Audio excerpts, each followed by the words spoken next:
नमस्कार मित्रांनो, मी Megha Sonawane C for beginners या माझ्या चॅनलमध्ये तुमचं स्वागत करते. तर आज आपण या व्हिडिओमध्ये सीमधील स्ट्रक्चरची कन्सेप्ट बघणार आहोत. तर या व्हिडिओचे कंटेंट्स आहेत: what is structure, defining a structure, accessing structure members and a program using structure. तर हे पॉईंट्स आपण ह्या व्हिडिओमध्ये बघणार आहोत. तर सगळ्यात आधी आपण स्ट्रक्चरची कन्सेप्ट घेऊया की स्ट्रक्चर एक्झॅक्टली कशासाठी यूज केले जातात. तर आतापर्यंत आपण सीमधील व्हेरियस डेटा टाईप्स बघितले. ओके, जसं की इंटिजर असतील, कॅरेक्टर असेल, फ्लोट असेल. तर हे सीमधील जे प्रिमिटिव्ह डेटा टाईप्स आहेत ते आपण एका व्हेरिएबलमध्ये एक सिंगल व्हॅल्यू स्टोअर करण्यासाठी यूज करतो.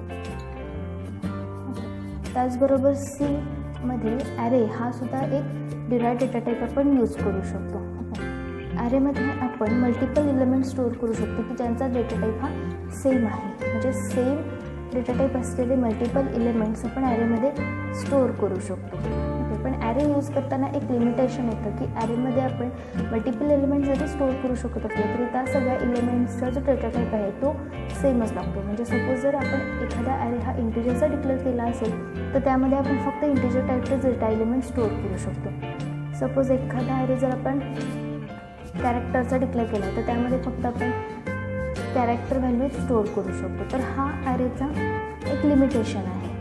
म्हणजे ॲरेमध्ये जरी आपण मल्टिपल व्हॅल्यू स्टोअर करू शकत असलो तरी ह्या सेम डेटा टाईप्सच्याच लागतात. पण बऱ्याच वेळा प्रोग्राम करताना आपल्याला अशी गरज होऊ शकते की आपल्याला व्हेरियस डेटा टाईप्स असलेले एलिमेंट स्टोअर करायचे आहे एका सिंगल नेममध्ये. म्हणजे एकच नेम यूज करून आपल्याला व्हेरियस डेटा टाईपचे एलिमेंट स्टोअर करायचे. तर त्यावेळेस आपण स्ट्रक्चर यूज करू शकतो. तर स्ट्रक्चर हे सुद्धा सीमधील एक डेटा टाईप आहे.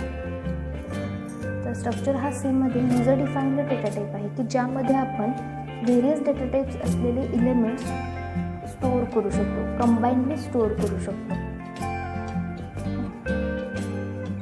तर जनरली स्ट्रक्चर्स हे रेकॉर्ड्स रिप्रेझेंट करण्यासाठी यूज केले जातात. तर रेकॉर्ड म्हणजे काय, तर सपोज एखादा बुक रिलेटेड डेटा असेल, एखाद्या बुकच्या रिलेटेड डेटा हे त्याचं बुकचं रेकॉर्ड असू शकतं. म्हणजे बुक आय डी, बुकचं नेम, बुकचं ऑथर, बुक पब्लिकेशन, बुकची प्राईस. तर हे सगळं, तर ही जी सगळी बुक रिलेटेड डेटा आहे तो डेटा कंबाईनली एक रेकॉर्ड होऊ शकतो. आणि असे रेकॉर्ड स्टोअर करण्यासाठी स्ट्रक्चर यूज केले जातात.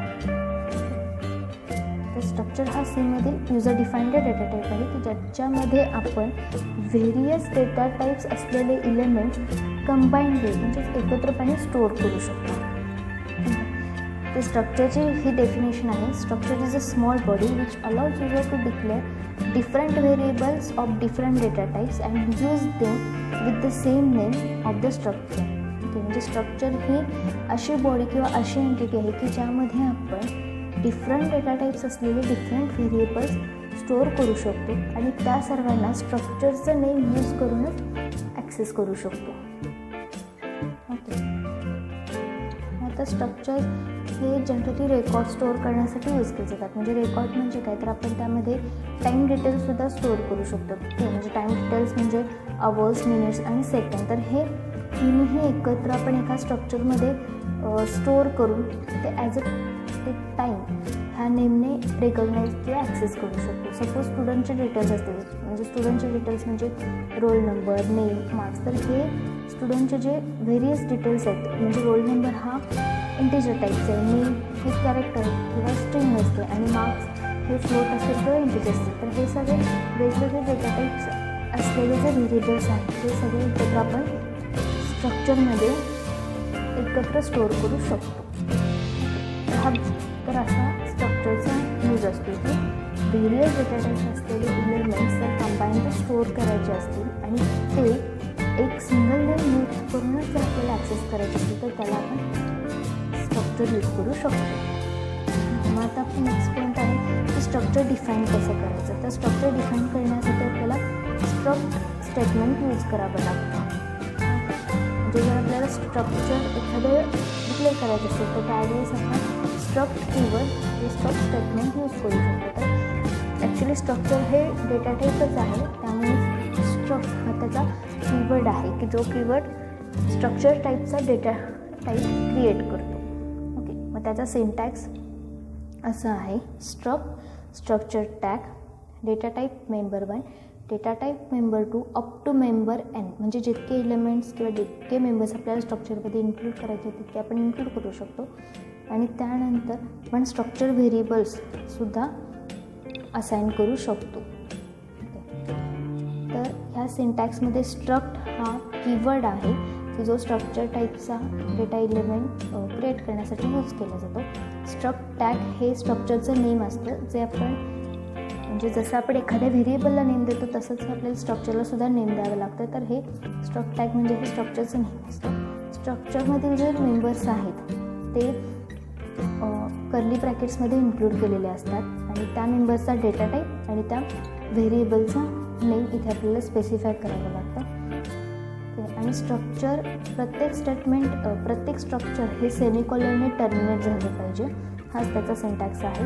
आणि इथे सेमिकॉलनच्या आधी आपण स्ट्रक्चर व्हेरिएबलसुद्धा डिक्लेअर करू शकतो, जे ऑप्शनल आहेत, म्हणजे जरी केले तरी चालतात, नाहीत केले तरी चालू शकतात, पण प्रत्येक स्ट्रक्चर हे सेमिकॉलनने टर्मिनेट झाले पाहिजे. तर हा सिंटॅक्स आहे स्ट्रक्चर डेफिनेशनचा. त्यासाठीच आपण एक एक्झाम्पल बघूया. आता बुकचं स्ट्रक्चर जर आपल्याला डिक्लेअर करायचं असेल तर ते आपण अशा पद्धतीने करू शकतो. स्ट्रक्ट हा कीवर्ड आहे, बुक हे स्ट्रक्चरचं नेम आहे. म्हणजे हा स्ट्रक्चरचं नेम आहे बुक. ओके, आणि त्याच्यामध्ये त्याचे मेंबर्स, तर इंटिजर बुक आय डी, कॅरेक्टरचा ॲरे आहे इथं बुकच्या टायटलसाठी आणि त्याची प्राईससाठी फ्लो. तर असे व्हेरियस डेटा टाईप्स असलेले हे जे इलेमेंट्स आहेत किंवा हे जे मेंबर्स आहेत ते आपण बुक ह्या एका स्ट्रक्चरमध्ये इन्क्लूड केलेले आहे. तर अशा पद्धतीने आपण स्ट्रक्चर डिफाईन करू शकतो. तर आता नेक्स्ट पॉईंट आहे ॲक्सेसिंग स्ट्रक्चर मेंबर्स. जर आपल्याला स्ट्रक्चर मेंबर ॲक्सेस करायचे असतील, म्हणजे जसे मगाशी आपण बुकमध्ये book ID D, book name किंवा टायटल, प्राईस हे घेतलेले, तर ते आपल्याला ॲक्सेस करायचे असतील तर ते कसे करायचे, तर त्यासाठी मेंबर ॲक्सेस ऑपरेटर म्हणजे डॉट हे ऑपरेटर यूज केलं जातं. त्याला मेंबर ॲक्सेस ऑपरेटर असं म्हणतात. ओके, म्हणजे मेंबर ॲक्सेस ऑपरेटरने आपण स्ट्रक्चर नेम आणि त्या स्ट्रक्चर नेममधील त्या मेंबर जे मेंबर आपण ॲक्सेस करणार आहे तर त्याच्यामध्ये कनेक्शन किंवा एक पूल क्रिएट करतो. Member access operator. नंतर आपण एक प्रोग्राम बघूया की जो आपल्याला कळेल की स्ट्रक्चर मेंबर्सचे कसे ॲक्सेस करायचे. तर हा एक प्रोग्राम आहे, त्याच्यामध्ये स्ट्रक्चर यूज केलेला आहे.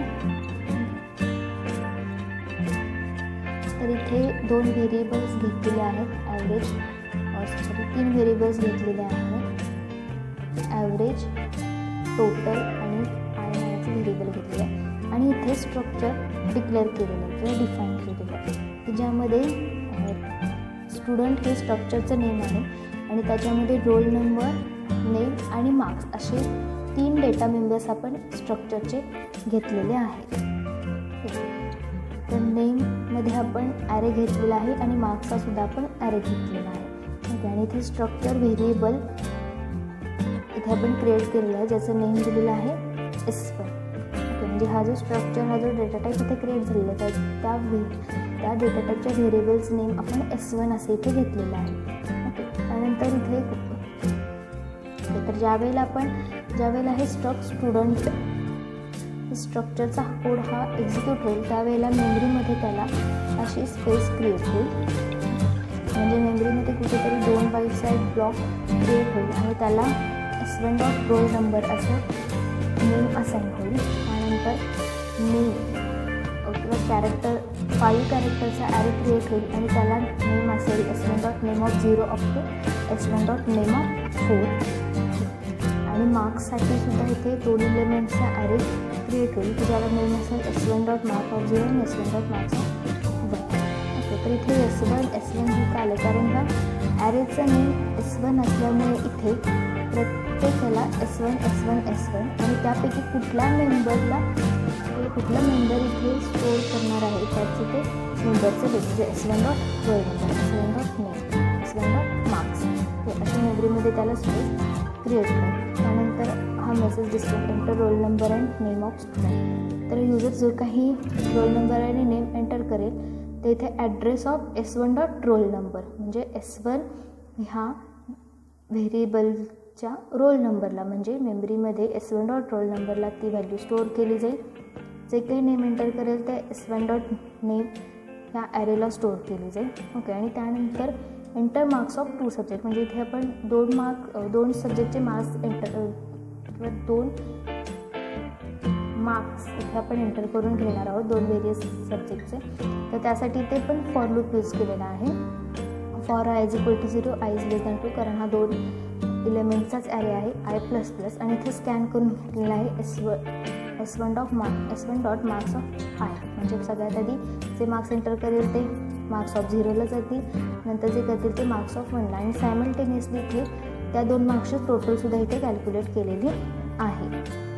आणि त्यानंतर इथे ॲव्हरेज मार्क्स कॅल्क्युलेट केले म्हणजे जे काही टोटल असेल ते डिवाइड बाय 2 आणि इथे जस्ट तो सगळा जो डेटा आहे स्टुडंटचा तो डिस्प्ले केलेला आहे म्हणजे printf roll number is equal to S1 dot roll number कारण रोल नंबर हा आता इथे S1 डॉट रोल नंबरमध्ये स्टोअर असल्यामुळे S1 डॉट रोल नंबर. त्यानंतर स्टुडंटचं नेम S1 डॉट नेम आणि टोटल मार्क्स आणि ॲव्हरेज हे 2 व्हेरिएबल्स हे स्ट्रक्चरचे नसल्यामुळे ते आउटसाईड द स्ट्रक्चर आपण डिक्लेअर केलेलं आहे. त्यामुळे जसे नॉर्मल व्हेरिएबल्सला स्पेस क्रिएट होते किंवा आणि जसे आपण नॉर्मल व्हेरिएबल्स यूज आणि ॲक्सेस करतो तसेच टोटल आणि ॲव्हरेज हे व्हेरिएबल्स इथे आपण ॲक्सेस केलेले आहेत. तर ह्या प्रोग्रामचं आउटपुट हे असे येतं enter roll number and name of student. तर युजरने सपोज 101 हा नंबर एंटर केला तर तो असा S1 डॉट रोल नंबरला जातो. युजरने एंटर केलेलं नेम हे असं JOHN जॉन असे स्टोअर होतं आणि मार्क्स हे असे स्टोअर होतं. तर अशा पद्धतीने आपण सीमध्ये स्ट्रक्चर यूज करू शकतो. थँक्यू.